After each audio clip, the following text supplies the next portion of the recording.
One of the most emotional issues ever to come before state lawmakers will be addressed from Catholic pulpits across the state this weekend. An assisted suicide bill will be the subject of a major public hearing at the state capitol on Monday.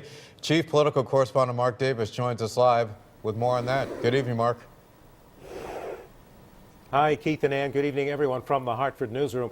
The technical name of this proposal is an Act for Compassionate Aid in Dying Terminally Ill Patients. But today, the medical director of the most famous institution in Connecticut that deals with terminally ill patients says it is not necessary. We're not dead yet.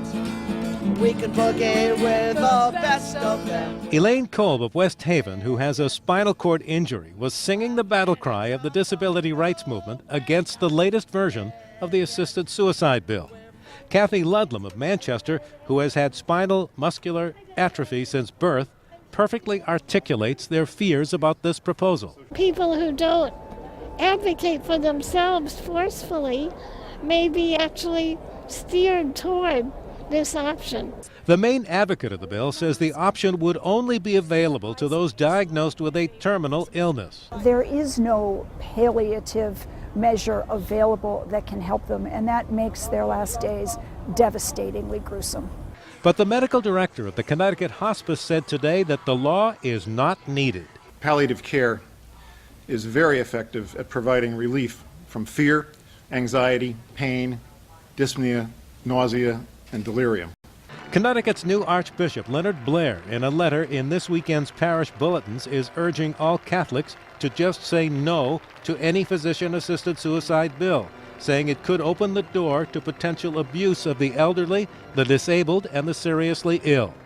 Governor Malloy, a devout Catholic, calls this a tricky issue and acknowledges the broad opposition to a bill that would actually allow physicians to administer or prescribe medications that would end life. If it's more like a directive bill as opposed to an assisted suicide bill, then I think it will pass. I am 100% behind additional directive language and certainly will consider other language. Now, you can read the entire bill by coming to our website, WTNH.com, and clicking on this story.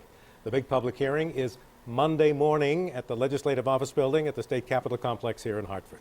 Live from the Hartford Newsroom, Mark Davis, News 8.